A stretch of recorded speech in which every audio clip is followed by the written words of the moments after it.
성추행 혐의로 교육청 조사를 받다 숨진 고 송경진 교사 사건 기억하실 겁니다.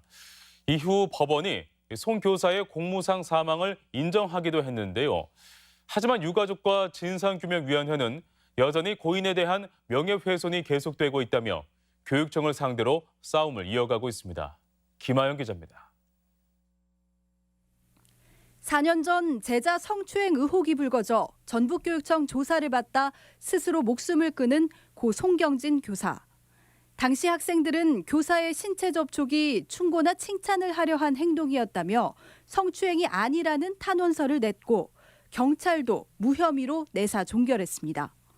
법원은 지난해 송 교사의 죽음을 순직으로 인정했습니다. 숨진 송 교사의 인사 기록이 담긴 경력 증명서. 학생 대상 성 관련 범죄 혐의로 수사 중이라는 내용이 그대로 남아 있습니다. 고 송경진 교사 사망 사건 진상위원회는 내사 종결로 혐의를 벗었는데도 마치 범죄 피의자인 양 기재한 것은 고인을 성범죄자로 낙인 찍는 것이라며 반발했습니다. 이 경력증명서에 기재된 것으로 보면은 남편은 범죄 피의자로 되어 있습니다. 이미 고인이 되신 남편을 심각하게 사자 명예훼손을 하였습니다. 또 2년 뒤 말소가 원칙인 직위 해제 기록을 그대로 놔둔 것도 의도가 있는 게 아니냐고 물었습니다. 순직 인정 이후에도 김승환 교육감이 당시 조사에는 문제가 없었다는 입장을 고수하는 등 강경 대응해온 점을 지적한 겁니다.